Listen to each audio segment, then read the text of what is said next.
Ya, terima kasih. Tekanan yang saya rasakan ini bukan hanya berasal dari luar atau dari perusahaan negara saja, tetapi tekanan yang saya rasakan saat ini justru dari dalam komunitas kami sendiri yang tadinya tidak mendukung sama sekali apa yang saya lakukan. Mencoba untuk masuk melalui ini. Nah, bagaimana melihat GTRA sebagai peluang yang bisa kita gunakan juga untuk bisa mendapatkan pengakuan itu yang berbeda dengan BPPT yang menghadirkan tidak kehutanan,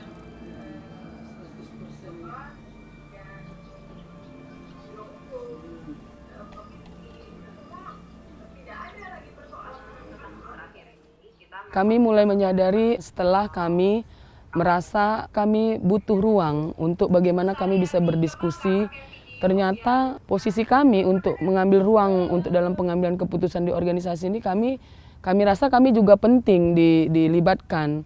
Tetapi memang ruang itu masih belum terbuka dan kami menginisiasi untuk pembentukan perwiritan karena memang patriarki di komunitas adat kami sangat tinggi. Bahwasannya perempuan adat itu dilihat hanya sebagai pelengkap di dalam komunitas, sehingga kami merasakan ternyata kami bukan hanya sebagai pelengkap, tetapi kamilah sebenarnya pelaku utama yang justru mempertahankan wilayah adat.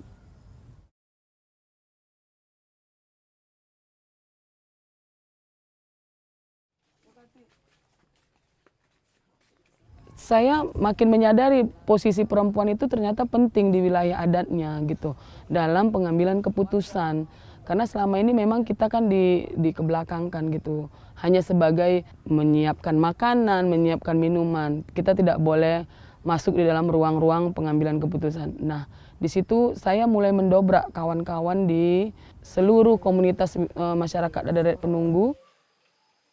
Tapi yang kami inginkan waktu itu kesadaran kesetaraan gender tadi, itu yang kami inginkan. Tetapi kami tidak berhenti sampai di situ. Apapun yang dibilang difitnahkan kepada kami, terutama saya, tantangan terberat kami itu sebenarnya fitnah-fitnah. Saya hampir putus asa sih sebenarnya melihat situasi ini. Karena memang di komunitas adat saya sendiri tadinya tidak mendukung pergerakan yang saya lakukan. Dan tidak ada dukungan, mungkin ketakutan-ketakutan para pemangku adat ini melihat dengan gigihnya kami. Sebenarnya perempuan adat ini bekerja tanpa harus dibayar pun kami siap kalau untuk mempertahankan wilayah adat.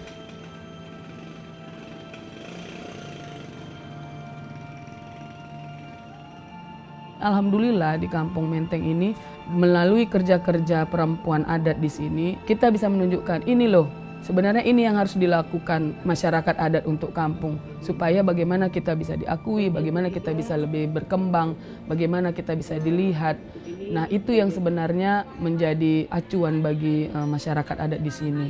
Dan akhirnya kami bisa menjadi salah satu pengambil keputusan yang menentukan.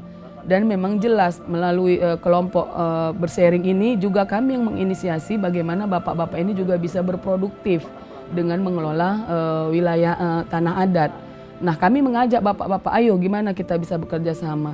Dan akhirnya kami sudah ada 3 kelompok khusus perempuan dan satu kelompok bapak-bapak dicampur sama perempuan adat juga. Mereka mengatakan sendiri tidak bisa bapak-bapak sendiri, ini harus ada perempuannya nih. Dan satu lagi kelompok anak muda yang tentunya saat ini kami perempuan adat mulai menginisiasi anak-anak muda ini bagaimana supaya berproduktif, menyadari bahwasannya ini wilayah adat, ini tanah adat yang harus kita perjuangkan.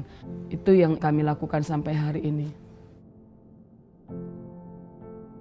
Kita awalnya dianggap sebagai pemberontak, dianggap sebagai pemecah belah, tapi kami membuktikan bahwasannya kami akan menyatukan bagaimana agar wilayah adat ini secara keseluruhan bisa diakui oleh pemerintah terutama.